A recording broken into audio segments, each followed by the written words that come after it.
keeping you up to speed on all your Colorado teams. It's time for Coffee Break. The NBA caught us all by surprise over the weekend, and then the NFL come Monday said, oh, you want drama? We'll give you drama. And there's no one who I personally would rather to dig into the tea and the drama of the NFL than our favorite NFL insider to the stars, James Palmer, who... You tell me I like drama, bro? Yeah. James, you're live from what I can only assume is a Victorian-era castle behind Certainly you. What is. do we got going on there, Yeah. live from New Orleans? Live from New Orleans, staying here in the dog house, as I'm calling it, the underdog house here, because one of the places I work is Underdog Fantasy here. So I'm here with the boys from Heed the Call. I don't know if anybody listens to that podcast. Great one with Dan Hanzus and Mark Zessler. And we're in this house built in the 1870s right here in New Orleans. If you want to see what I got above my bed here. Yes, please. Look at these children. Wow. Look at these children up here painted on the ceiling. They're farming. They're fishing. Tilling a field there? Yeah, tilling a field. Good word. We're fishing here. Yeah, it's a scene, man. Yes. But it's cool because I'm right out my window right here. I'm staring. I can see the Superdome right there. We're on Canal. We're in a great spot. We're having a good time here in New Orleans. Well, you know what? I was going to start with some of the trade announcements that we've heard over the last couple of days. But since you brought up the Superdome, the site of the Super Bowl coming up this Sunday, Chiefs and Eagles, I have a question for you about some pre-game interviewing that was going on by the one, the only Jameis Winston, who is now going to be a part of the Super Bowl media coverage. And I kind of subscribe generally to the anything Jameis Winston does, sign me up for at least one view of it, because I just find him fascinating as a human being. But I did notice that he went around to, I didn't see him do it with Chiefs players, only Eagles players. He went around and was asking questions. And at the end of several players, Devonta Smith, Saquon Barkley, I think A.J. Brown and others, he was tossing them W-shaped cookies and making sure that they eat the W before the end of the interview. James is eating a W the week of the Super Bowl before trying to prevent one of the potential best dynasties in NFL history from three-peating. Is that asking for a football god's jinx there a little bit, eating a W prematurely?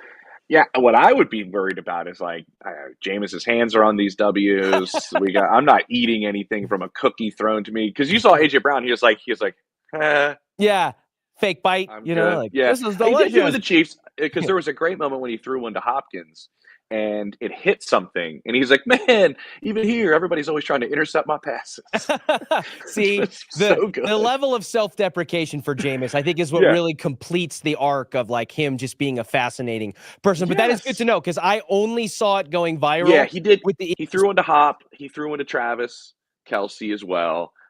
So he did do some Chiefs guys. Okay, well, good. Then as an oracle of the football gods, I'm going to feel comfortable saying that is a jinx nullified. It's both sides have the potential. If something goes wrong, it's going to even out in the second half. Okay, James, as it relates to some moving and shaking in the NFL world ahead of free agency, we got a couple of pretty big statements from players about their futures and where they would like to go and where they may go. I want to start with Myles Garrett, who has been with the Browns since he was the number one overall pick in 2017, right? Mm-hmm. Correct. So he's going on 6-7 years in the NFL now. He is seen losing in Cleveland for the majority of that time, but has also been one of the league's premier pass rushers, really kind of right out of the gate. He, as early as last season, if we kind of string the timeline along, he was asked heading into this past season that about his future, and he'd want to see the team's plans moving forward. In December, he had made comments about not wanting to be a part of a rebuild. You know, they had that flash 2 seasons ago with Joe Flacco, where they made the postseason and then kind of fell short this year in pretty disappointing fashion. And then the GM, Andrew Berry in Cleveland, made comments when he was asked at the end of season presser about Myles Garrett's future. And he basically, in no uncertain terms, said, my anticipation, nay, expectation, is that Myles Garrett, will have a direct ticket from Cleveland to Canton at the end of his years, and expect him to be here and retire a Brown, quite frankly. Well, Myles Garrett, I think, then comfortably said, "Hey, I'm grown. Thank you very much. I'll speak for myself," and put Yeah. out a statement on his own social media that said, in essence, while I've loved calling this city my home, my desire to win and compete on the biggest stages won't allow me to be complacent. The goal was never to go from Cleveland to Canton. It has always been to compete for and win a Super Bowl. With that in mind, I've requested a trade from the Cleveland Browns. So I think that was Myles Garrett pretty strongly saying, hey, no thanks. Actually, I can do this all on my own, to recant those comments. James, I think it's pretty fair to say that the Cleveland Browns, even if there wasn't speculation and kind of whispers about it already, would be dug in their heels about not trading a franchise level player like Cleveland Browns if and when they choose to make that decision coming into this offseason. Is that correct? Yes. Oh yeah. They're firm in it right now. I've talked to people there. We're not trading Myles Garrett. Okay. I think this is interesting, honestly, because I talked to an executive yesterday, kind of just asking around about this situation, kind of getting some opinions from guys that have to handle these type of things. And he brought up a really interesting take. And he was like, I think what some of these players in the NFL are seeing right now is the power of some of these guys in the NBA. Yeah. And some of these guys in the NBA are showing that if I'm one of the best in the league, I have the ability to try to aid or change my situation if I see fit. And then he saw, what happened with Luka, and some people do believe that this is all kind of connected towards NFL players now looking to see if they can make some of the same strong-arm moves towards organizations, and really kind of dictating a little bit of where they'd like to go and show their power and flex their muscle. I think that's interesting, and I think it could be true. I mean, obviously, this guy hasn't spoken to Miles, but that's some perspective by some decision makers in this league that, decide about trades and things like that. So I think that's one part of it that I think is fascinating. We have to kind of keep an eye on, with other marquee players. I think that number 30 plays a big part in this. He's 29. He's approaching 30, because let me check my math. 30 comes after 29, so he's Last I almost checked. there. And he is dramatically underpaid right now. If he gets traded, he knows a new contract comes quicker, because that would most likely be part of the trade. He's also, with that number 30, realizing financially that's probably towards my last big deal. And my years of being unbelievably productive, are they have a number to them. You don't really think about that much in your mid-20s. I think you start doing it when you get closer to 30 and go, have I had the team success that I want? And he hasn't. And I think he might understand this because this is a real part of the NFL. And I think the Broncos will be a part of this too. And this is no slight to Denver, but balancing your success over a span of time, based off of your dominant defense is not a very good process. It's not sustainable. You can't stay number one in defense for like multiple years. Like it doesn't happen. There's too many factors. And this isn't my opinion. This is the opinion of many around the league. So you mentioned that playoff run that they had. Well, that was very much tied to a defense that was playing out of their minds. Yeah. And then you could be a good defense next year, but you're not going to be the same. Like, I don't think Denver is going to be as dominant getting at the quarterback. They hit a lot of green lights as they were this year. 100%. And that happens with defenses. When I was a beat reporter in Houston one year, they had, with JJ Watt and company, I think it was 2011 to 2012 to 2013. They were last in turnovers forced as a defense. Then they finished first the next year with the exact same team. That just shows you how defenses kind of go like this. You can stay good, but to be at the top, it's not consistent. And so I think that was kind of a falsehood in a sense of like people thinking even the Browns like were this good. Like they're not as close as people think, because you can't rely on that. And I think Myles understands that, as being a part of this. So there's plenty of people around the league. I think he is going to be moved, but I think the biggest problem for the Browns is they're in a really, really difficult spot cap-wise. If they traded him, they'd be in an even more difficult spot. $25 million hit, I think, if they traded him. Something like that. And then they're actually financially be a better spot if they traded him after the draft, because then they can move it to June 1 and it would change some things. Well, trading him after the draft, then you don't get the capital back for this draft, and you're waiting for next draft. But a lot of people believe next year's draft is better than this one. I just think there's so much tied to this, the Deshaun Watson aspect of it as well, trying to get a new quarterback. I just really fear for Andrew Berry, because you could be known as the guy that made the worst trade in NFL history Yeah. for Deshaun Watson, Mm-hmm. and you shipped off one of the greatest players we've seen. No, he's not a franchise player. Like he is a Hall of Fame top 5 player in this league, not in his position. Like in the that's league. how good Myles Garrett is, and you'd be responsible for those two things. And you look at it. I mean, I'm sure that's how Mavericks fans are looking at their GM Nico Harrison after coming in just after COVID, and a couple of years later shipping off a generational top 3 player in the NBA. You know, you mentioned in Luka Doncic, and it's like these are career defining decisions that not just impact your career health and longevity at your current job, but will be held against you or in your favor at every job thereafter. It's like, ooh, do we want to bring in the guy that, you know, that just unraveled everything in Cleveland? Clearly there's an impasse because Myles Garrett felt so strongly in the opposite direction of what his GM Andrew Berry's comments were, that he put out that statement and intentionally worded it in ways that that one line is the Canton to Cleveland. And then, so you have two sides that are clearly at an impasse. And you mentioned the dynamic between player power across the different leagues. I think the NBA and even Major League Baseball, to a certain extent, you see more power. Players have more power in those situations. Their PA has better footing in negotiations, whereas hockey and football, hockey in a lot of sense, because it's such a strict cap and a lot of different international dynamics. And the NFL is just the war machine. They just grind the Players Association to a pulp, and they never lose.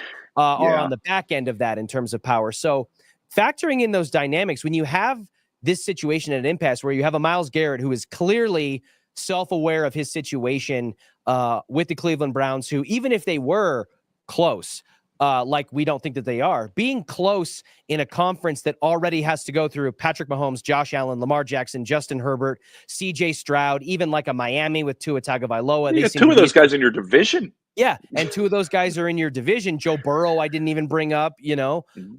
So being close in Cleveland isn't like being close in, you know, other divisions in the NFC or things of that nature. So he's clearly wanting out, and the team is clearly not wanting to trade him. How do you see this impasse progressing, and who's got the upper hand at the end of the day as things sit right now? Because Myles could always hold out, but that carries risk too. I think that's a big part of this. Time is a big part of this. I don't think anything happens probably relatively soon. You want to see if you can smooth it out. You want to see if oftentimes this thing is connected to wanting a new contract. I don't get the sense that that's exactly this. And there's some teams with some serious money right now, like some teams with some serious money. Washington has got a ton of money. The Raiders have a ton of money. The Patriots have a ton of money. I don't know. What do those teams have in common? Like, well, the Raiders don't really have a quarterback, but the other 2 have a rookie quarterback contract. And so they're in a spot to where you can, you know, Adam Peters, I think they have 34 players under contract for 2025, an NFL low right now in Washington. Like, and he's got a ton of money to spend. I think this expedites phone calls. I think this expedites the other 31 teams giving a call to see what it's worth. What I'm fascinated about in terms of where this goes moving forward is talking to people around the league. There's a very different thought process. Some are like, I'm not giving up multiple ones anymore. Like that world's kind of gone away. And then there's some teams like the Eagles that I think are very aggressive. They're sitting here in the Super Bowl, like very aggressive if they want a player, and they'll give up draft capital. Now, so for some reason, Howie Roseman always finds a way to get picks back in some capacity and has picks. But, you know, it is going to be interesting to see where this goes in terms of the compensation if a team wants to go out and make this move, because there's plenty around the league. I think multiple ones, those days are kind of over. Yeah, that's kind of something I'm curious about. So I think this conversation, and with Myles, is really fascinating for the league moving forward for a couple of the reasons we discussed. Yeah, and I think that the dynamic you mentioned with teams that have, you know, north of $90 million worth of cap space and availability to spend, that allows them to offer the exact same thing that I would think that is the only way the Cleveland Browns have in hand to try to keep him, which is to offer him the proverbial Godfather offer that he can't refuse. But I think that exact mentality is part of what's gotten them in this play. They gave Myles Garrett a $100 million contract before, and then they gave similar Godfather level offers to players, mainly Deshaun Watson, who just didn't pan out. And that's why they find themselves in a cap situation. So a Godfather offer from the team that you want to leave compared to a Godfather level offer from a team like Washington or Vegas, who has the capability to spend that, really, I feel like hampers your ability as the Cleveland Browns to try to entice, someone to stay or to improve your capability as a winner in the AFC. James, if you got in your car from Cleveland, Ohio, and you drove 2,360 miles south and west, you would find yourself in Inglewood, California, where the Los Angeles Rams play their home games. And we heard from one of the most prominent members of the Los Angeles Rams in recent history, Cooper Kupp, announcing himself, breaking his own news, but in the opposite way of Myles Garrett. Myles Garrett said, "I want out." Cooper Kupp said, "They want me out." The end of his lengthy statement on social media was, "I was informed that the team will be seeking a trade immediately, and they'll be working with me and my family to find the right place to continue competing for championships." I don't agree with the decision and always believed it was going to end in LA, but yada, yada, yada, this is a business and all that stuff. He had a very lengthy post on social media that was encapsulated with a photo of him and his significant other embracing after their Super Bowl win in 2021. So kind of a heartfelt goodbye, similar to what we saw with Luka Doncic in the NBA. While I don't think that Myles Garrett, from a price and a need and a fit situation, makes a lot of sense or as much sense for the Denver Broncos as certain other free agents that they could get, I think a lot of people here in Colorado would be curious about the prospect of Cooper Kupp, a name that you've mentioned you would love to see here in Denver to pair up with Sean Payton. So, James, what do you think the asking price for Cooper Kupp, factoring in that his contract you'd have to absorb is about two more years at about $20 million a year, but only about 5 of that is guaranteed. So I think there's some rework and restructure potential there. What do you think the going price for a Cooper Kupp is going to be as a receiver who will be 32 years old heading into the 25-26 season? Yeah, I think that 32 is a big part of this. I think as physical of a blocker as Cooper Kupp has been and been asked to be with the Rams plays a part of this. I mean, I don't want to say he's beat up, but I mean, he has played a very physical brand of football at the wide receiver position, certainly. I think that would come into play for anybody who's seeking his services. I do read into the contract. And by the way, this is something that's been going on for some time. And I do know, like, Cooper's been frustrated in his role in LA, and because this offense has shifted away from him and shifted to Puka Nacua, clearly. And this is an offense this is built off of one receiver. Really, that's the way Sean does it, and then kind of that guy eats like crazy, and everything else is played off of them. Now, I think there's enough disciples of that offense around the league that there would be interest in knowing what Cooper can do in this style of offense and how he plays as a complement. I think the perception is you're trading for a 2. Not a number 1. I know he's won a Triple Crown, but he's probably considered a 2 right now. 4 years ago at this point, but yeah. Exactly. Yeah, he's definitely considered a 2 right now. And I think reading into the statement and what he's saying is also like, maybe I have a little say in this, and that also loses some of the power for the Rams. Because if he's saying, like, I'd really like to go here, and the other team knows that, they don't have to entice not going to offer the Rams a ton of compensation. So to answer your question, I think it's like 3rd rounder, like somewhere in that kind of range. I think it's something Denver should look into, honestly. I think they lack weapons. I think Sean would be very good, I've mentioned this before, with operating with somebody like Kupp and somebody that's as savvy as he is and understands the underneath short passing game so well, which is such a big part of the way Sean operates. I could look at a place like Houston and you throw him opposite of like Nico Collins, and it's also going to be an offense that obviously he's familiar with their change at OC. And so I think there's a market, and I think there's a market as well, which might drive it up a little bit because the receiver class is terrible. Like, it's just not very good as a whole in terms of this draft class. And then free agency is not outstanding after T. Higgins. So I think there might be some receivers traded. Like, I think DK Metcalf is a possibility with the emergence of JSN, and the options that they have there. It makes DK a little bit more expendable in that regard. I think it's one. I think Pitts is going to be on the move. I think Atlanta's interested in trading Pitts into the last year of his deal. Steelers have a decision to make on George Pickens. Garrett Wilson scrubbed his social media of the Jets. That would be like the creme de la creme. That's worthy of 2 1s, I would say. Garrett Wilson. You're looking at a player. I think that's what Young, that would mid-20s maybe level be receiver. Yeah. 25, like, yeah, Yeah. 25, like, that is a one. That is a star one. I mean, I Mhm. talked to CJ Stroud in the middle of the season. We were talking about all the receivers coming out of our alma mater, and he was like, "Oh, it's Garrett's the best, the one I played with." And he played with Marvin, and he played with. Mhm. He's like, "Garrett's the best." So I think it's an interesting receiver market, and I think Denver should be interested, honestly. So James, if the Broncos should be interested in moving some, day 2 or maybe like a day 3 multiple pick kind of situation, a 4 and a 5 or a 3 and a 6th round pick swap or something, if that's kind of the market we're looking for Cooper Kupp, should they also not have an equal amount of interest or perhaps even a little bit more interest in working out an extension type of deal with Cortland Sutton, who's another receiver that's just a couple years behind of Cooper Kupp in Mhm. terms of age, but still entering that big 3-0 stage, and a receiver in Cortland Sutton who we maybe thought at the start of the season might be playing some of his last football in Denver, despite how it's played out in hindsight that's making us think otherwise. Yeah, I think Cortland's interesting. I think the way Sean's building this is interesting. Like, I go back to training camp, and I saw you there, Richie. Like, we're all watching. Tim Mm-hmm. Patrick had a very good training camp. He had a Mm-hmm. really good training camp. And I'm not saying he's Cortland, but my point of this is we didn't expect them to move on from Tim. We were like, Oh, oh, this is a veteran receiver yep. that's always where he's supposed to be. That's a great thing for a rookie Mm-hmm. quarterback. Sean saw it as, I want my young guys to start getting more opportunities, right? Mm-hmm. And I want Troy Franklin on the field, and I want Devon Bailey on the field, who also Bailey had a great camp. Marvin Mims. Yeah. Mims, yeah, I want to get my young guys some run. We know that Cortland has been essentially kind of dangled out there, but not really.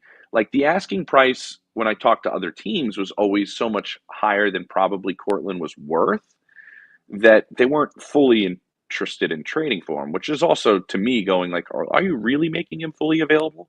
Because your asking price is something that the other teams are not going to do it. But we know that he's been dangled out there before. We know that it got a little contentious, obviously, with the last part of the deal.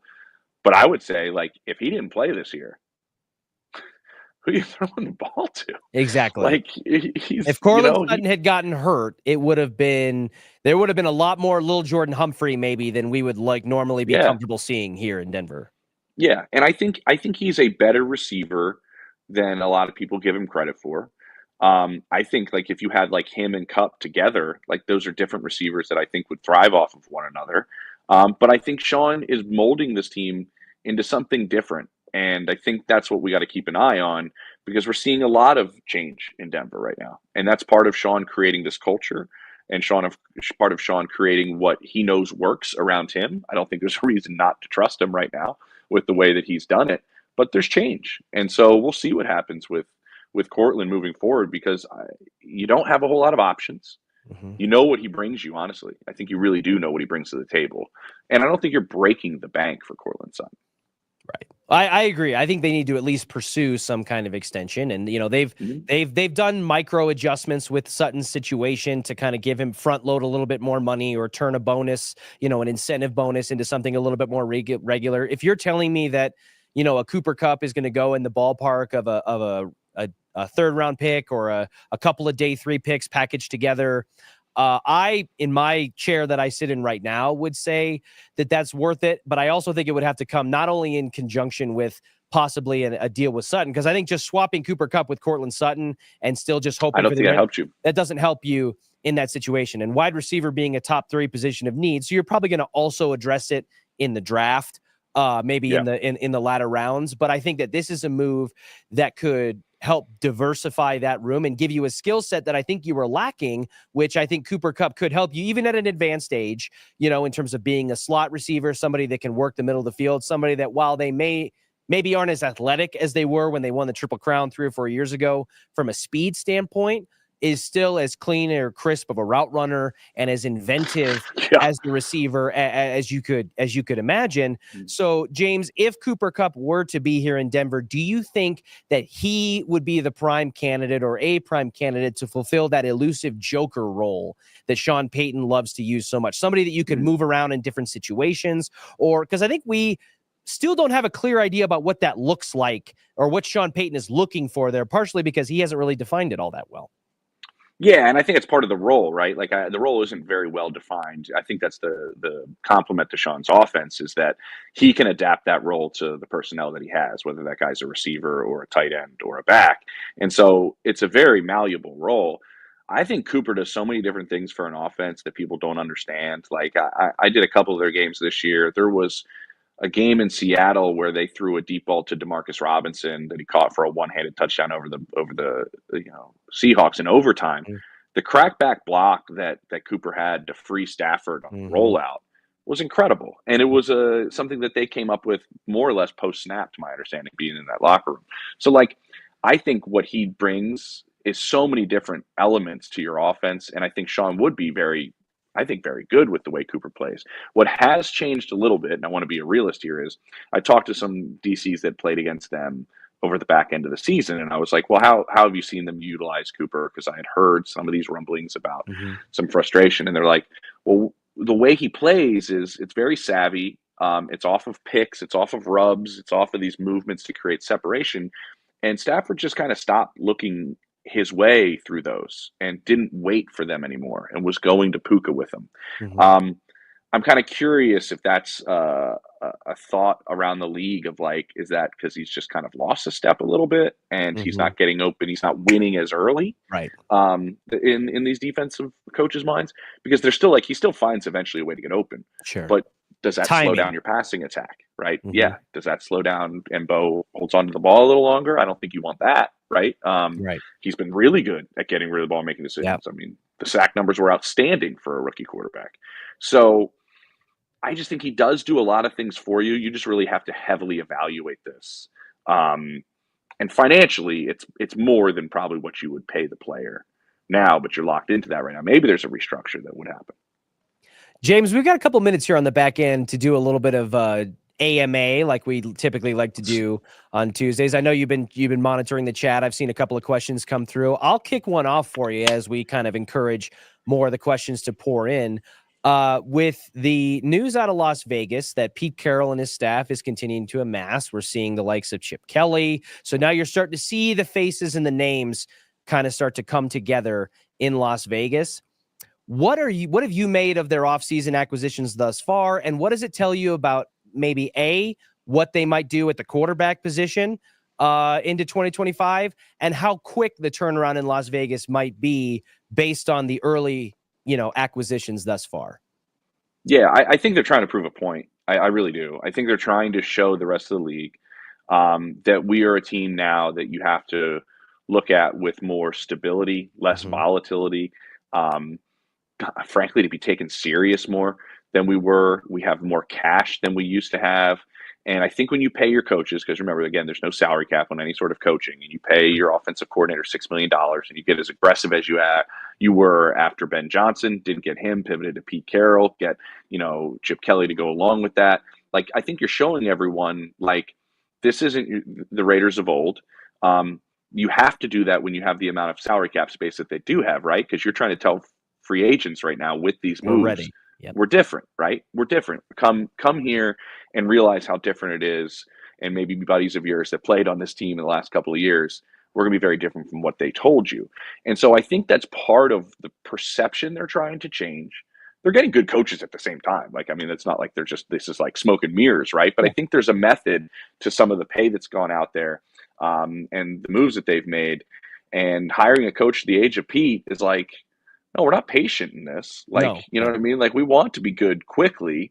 I mean, there's some pieces there, obviously, certainly that are good. I don't know if it tips the hand on the quarterback spot at all. I just know that you now have two people in your building that are wired to make the job of the quarterback as easy as possible. And that's Chip with the way he designs things and as creative as he is. And that's just been Pete's philosophy his whole career. Is you take the pressure off the quarterback. So I don't know if it tips your hand. Like, I don't know, people are like, they're going to get Will Howard now in the third round. Like, I don't know if that's entirely true. But I do think you're making it more enticing for free agents to be interested in your organization. I think that's a big part of the point they're trying to prove. I'm going to be fascinated to watch how it goes. Trey, what other questions do we have for James today? It looks like, would you give up a first and a third round pick for Garrett Wilson from the Jets? It sounds like you would be in 100%. favor of that. Yeah. I would 100% do that trade. Yeah, What do you think I would he's do. gonna? What do you think he's gonna go for? Because I know you said he's a 1 or maybe even a 2-1s kind of guy because of his age, his impact within an offense, and what he's going to be able to do on a Jets team that's been pretty dysfunctional even after the acquisition of Aaron Rodgers when it comes to the passing attack. So, what do you think, because of the bidding war that's going to take place, is a realistic estimate for Garrett Wilson's value right now? I mean, I don't know if a 1 and a 3 get it done, because I Okay. think you're gonna have multiple teams that are interested. I would think, like, wouldn't you think immediately if you were New England, you'd be calling, Yeah. and be like, with the money we have and the terrible Right. wide receiver we have, Right. We've room we taken have, care of our quarterback, who's had a yeah, strong showing, made a Pro yep, Bowl as an we need to alternate. pay for a big reliable weapon. Now, I don't Mhm. know if they want to, like, they're in a different spot than Denver because they have needs throughout their entire roster. Like, Yeah. so to me, like, they need their picks Yeah. because they need so many different things on both sides of the ball. But if I'm looking at like, I have a young quarterback, I mean, I think almost everybody should be interested in Garrett Wilson. He's so good. Like, he's really, really good. I think we're going to find the realistic part of this situation is we're going to find out how much juice Aaron Glenn has. Because I think if Aaron Glenn could come in here and Mm. smooth this situation out, I think Aaron Rodgers plays a big part in this. Mhm. And I think bigger than probably people are saying. Um, this is probably the first big move that that Aaron Glenn has to do in his building to try to make one of the best offensive weapons in football, and probably body control, one of the best in football at it, to make him happy and make him want to stay. I think that's going to be your number one goal. But I don't think a 1 and a 3 gets it done for Garrett Wilson. If you're giving up 1-1, it might be like a 1 and 2 twos, Mhm. and more in that closer range than a 1 and a 3. Well, I mean, if I'm Aaron Glenn, I think I would feel pretty confident if I could just get Aaron Rodgers, Garrett Wilson, and myself in a No, Adobe I think hut it would somewhere. be like Yeah. we gotta. I think Garrett's more or less. This is my opinion. Yeah. Garrett's more or less like, are you guys moving on from Aaron Rodgers? Because if you're Yeah. not, I'm not staying here. I think if the three of them get together in a hut with some ghee butter and some ayahuasca tea, I'm sure at some point they can come to some form of resolution. So if I'm Aaron Glenn, that's my first strategy is, do I have a ghee butter guy? Yeah, And if not, how do I find one? Trey, what else do we I got for think that James? situation's only making one guy happy, and that's Aaron. James, with all the good running backs and tight ends sitting at that will be available at number 20, would you be in favor of trying to move up, or do you think they can stay put and get an impact player at a position of need? Yeah, it's a big way of the way that back end of that draft is going to fall. Oftentimes, and this is going to be, I know we're so early in this process, but this is going to be one of those where I don't think there's 32 first round grades like out there. Isn't that the So when case you're in a lot of sitting years, James, a that lot, especially with it's the the case. elevation of QBs? Yes, it's definitely the case. And so when you have the ability to go, okay, can we get out of this first round and acquire more draft capital? That's something you're interested in. Mhm. But also, like, who's looking for a quarterback on the back end of the first round, which might be like, I don't really see that this year, but maybe everybody wants that fifth year with the quarterback. So I think you have no idea how it's going to fall before you sitting at 20, which is like Mhm. a rare thing for Denver lately, which is great, Right. that you're picking in that spot. There's a lot of backs in this league, I mean, in this draft. And I think second, third rounds is a perfectly fine place to get those players. Um, I wouldn't be surprised if there's like an offensive lineman sitting there at 20, and everybody would be shocked probably in Mhm. Denver if they went O line. But would you Mhm. be? No, Like, I think you could say I think wouldn't about be maybe interior defensive line too. Maybe not in the first round, but I 100%. I think But that like, that's a sneaky one.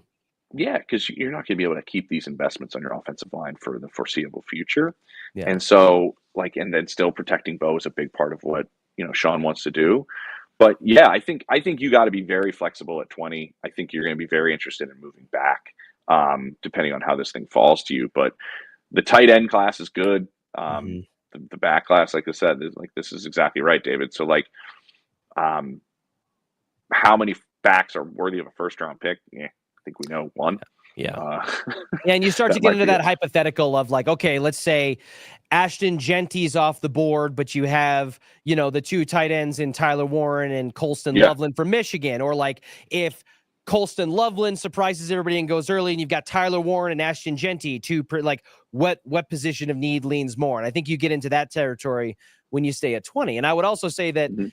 the concept of trading back, I think it carries the same amount of risk as trading up. It just feels different. When you trade up, it's like you run the risk of, hey, did we need to move up for this guy? And is this guy worth the combination of players that we could have taken at 20 plus whatever we had to give up on the back end? Whereas you trade back, you kind of have a fork in the road. You can trade back from 10 to 20 like the Broncos did in 2019 or 2020 when they got Noah Fant. Was that 2021 or I don't even remember at this point, 2019? Yeah. 19 maybe. Yeah, 2019, they traded back with the Steelers, who ended up trading up to get Devin Bush, if I'm not mistaken, and the Broncos ended up with Noah Fant. Didn't work out probably the way they would have hoped with a first-round investment on a tight end. Or you could be the Broncos in the late 2010s, and you trade back out of the first round and end up with Derek Wolfe, early 2010s, I should say. You end up with Derek Wolfe, who made a pretty strong imprint on an organization as an early second-round pick, and you're able to amass picks that way. So I think you run the risk either way, but I just think that trading back is obviously the less sexy option when you're a team that needs stuff. But I do think that the possibility of that is intriguing because you have a general manager in George Payton and a head coach in Sean Payton who have complete opposite philosophies. George Payton loves darts to throw at the board. Sean Payton's like, I only need one dart if I hit a bullseye kind of guy. Yeah, I agree. And I think actually, if you go back to this last draft and their ability to remain patient and not move up for Bo and kind of understand the market and understand the way the draft was falling. And to me, that's kind of like the happy medium that the two of them are starting to find that spot together to where they can kind of figure out how they're working this draft. I thought that was a really good play in their part. And that would have been one of those instances where you go, wow, like, you'd be second guessing yourself like crazy. Did we need to move up? Did we, what I mean? So yeah, I'm a dart guy personally. I just think the draft is so tough. The more players you pick, the better. But I think they're in a great spot, honestly, at 20. Like, I think it's a very malleable position in all honesty. James, it looks like we got another one from Roy. We can double dip here. James, would you buy just Garrett Wilson without giving up picks? Would you just buy Garrett Wilson without giving up picks? You'd have to, right? It would have to be a trade in that regard. Yeah, they're not releasing him by any stretch. Yeah. I kind of trying to figure out what we're kind of talking about here, Roy. Yeah. Maybe Roy can give us some clarification on that question. Roy, if you're watching, just go ahead and give us some clarification there, because I've got one more that I can give you in the meantime while we wait for Roy. Is James, going back to the Super Bowl this weekend, the Chiefs looking for a three-peat, which, by the way, good news for Chiefs fans if you're already thinking ahead. I did read from Front Office Sports that an agreement was reached with the illustrious Pat Riley that would allow the Chiefs to use three-peat in their merchandise sales, so you won't have to get any clever language if and when the Chiefs complete a historic feat. But if you're the Eagles, with Jalen Hurts, a quarterback who even to you and just in general, I think I've been vocal that I'm not the biggest believer in Jalen Hurts as an elite talent at the quarterback position. But for Jalen, who I think has dealt with a lot of people who maybe share that viewpoint that I have locally, nationally, it's a tough media and fan base environment in Philly. You're very closely connected to that team. What would a Super Bowl win do to the perception of Jalen Hurts' legacy going forward and the trajectory of his career as a quarterback if he gets it done on Sunday? Oof. Yeah, I think it's huge. I mean, I think it's massive for Jalen Hurts. I do too. He has been in a team that has been so good this year. There's almost like a vibe in Philadelphia, like they're winning in spite of Jalen Hurts.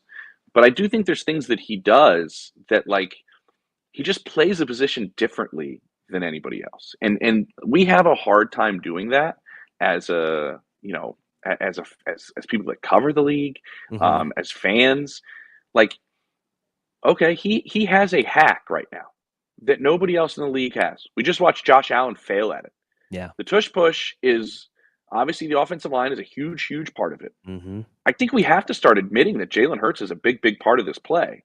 And so when you have the Eagles do seem to do it better, to your point, as the copycat league has tried, the Eagles still do it better than the other teams that try. I don't even see that many teams trying it. Like some teams try it for sure, but nobody does it like they do it.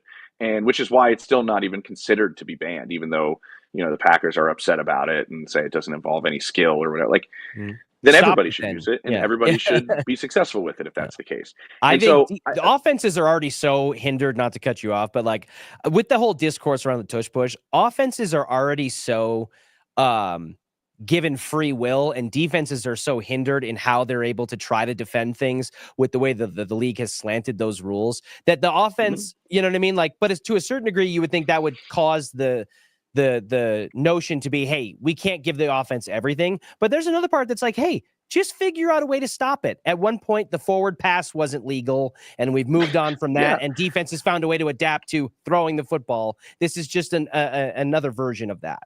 Yeah. So my point is like, okay, he has a play that he's unbelievably successful with in short yardage. We saw it in the previous Super Bowl. What do you have, 4 rushing touchdowns in the last time these guys were in the Super Bowl together?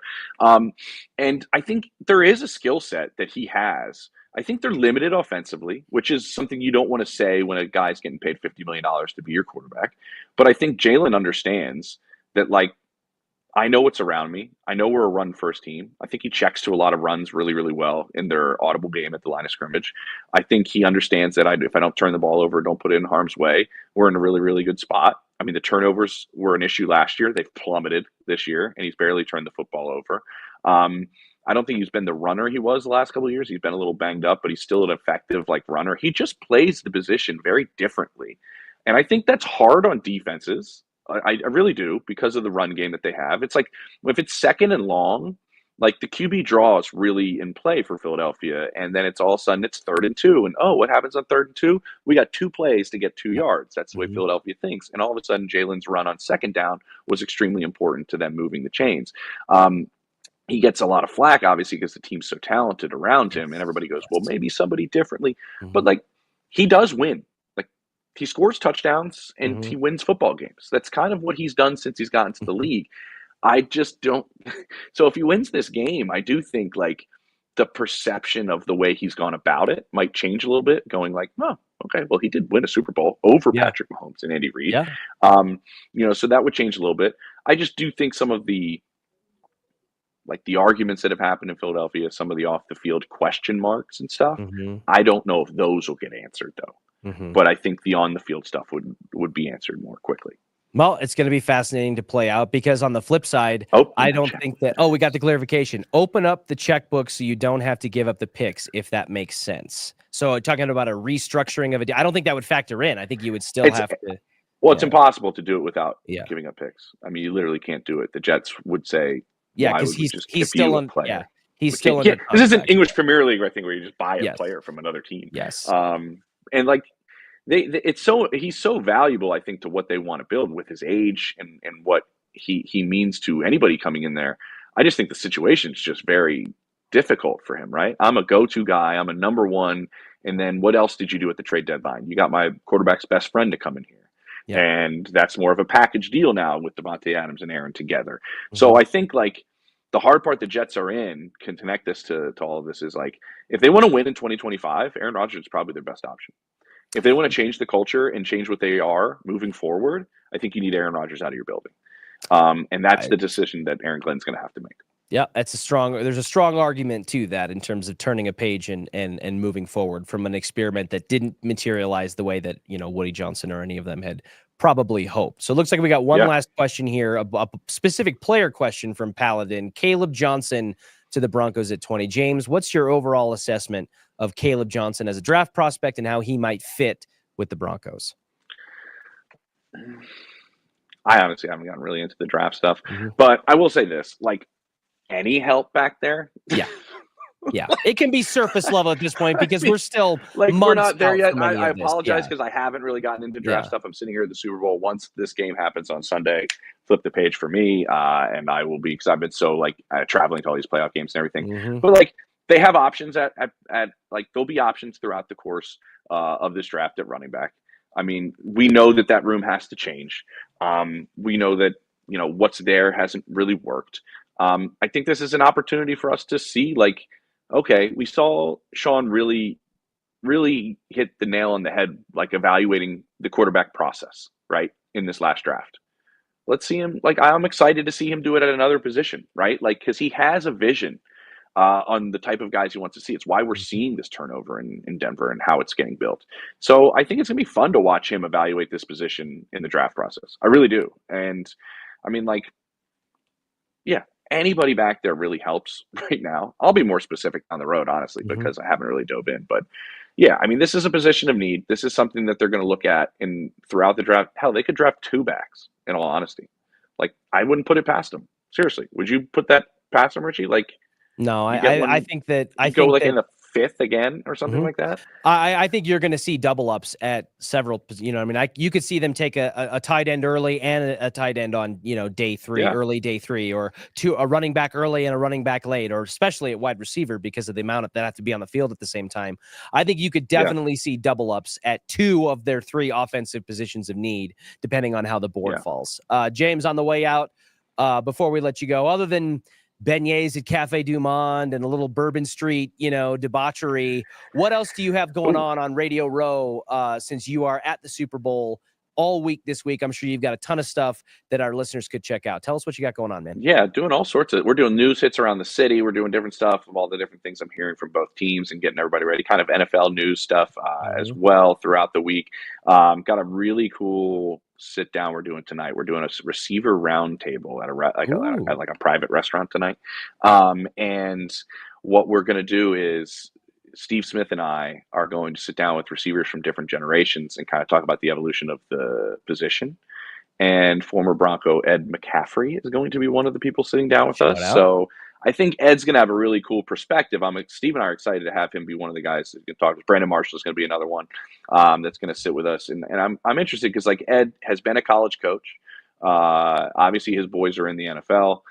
He played in a completely different era. I just think his perspective on the position is going to be really, really fun to get. And I loved talking ball with Ed. I thought he was a great player. I thought he played the position in a really cool, really, really cool way. And so I think this is going to be a really, really fun discussion. We might have a current guy. I don't know. Justin Jefferson just canceled, so we're trying to fill that spot. Not to give him on coffee break on with Richie. I'm roasting Justin Jefferson, but I'm a little upset that this just happened. Hey, this is a safe space to say the things you need to be said. But it's gonna be. I think tonight's gonna be really cool, and then that's gonna come out in a variety of ways over the next couple of days. Kind of what we broke down and talked about, because I find that position so cool. I really do. And if you're the Broncos and you're interested in the position, I think it's a Broncos fan and interested position. Give it a listen. So just keep it locked in on your socials. We'll be able to access it on all these. Yeah, man, it'll be there. Yeah, we got Steve and I have a YouTube channel called 89 that it's more towards him than me with 89, but it's got all our videos on there. Yeah. Yeah, we're giving out receiver awards right now, I think. Okay. Yeah, I think like route of the year, like catch of the year, all these like old head of the year, I think, for a veteran receiver. Yeah, we got all sorts of sounds like I've always appreciated Steve's perspective on all those things. So that's awesome. I'll definitely be sure to check that out. And all of you, keep it locked in at James Palmer TV for all the cool stuff that he's going to be putting out throughout all of Super Bowl week. He is clearly a man of the people. He's a man on the street. And he is as I said, our NFL insider to the stars. James, thank you so much for catching up with us this week. And the next time we talk, we will know the outcome of the biggest game of the year. So can't wait to dive into what all of that means. And I'll be excited to get your firsthand perspective on it all. So appreciate you joining us today. No problem. Sounds good, brother. Awesome. The rest of you out there, have a great rest of your day. And we will catch you same time, same place tomorrow.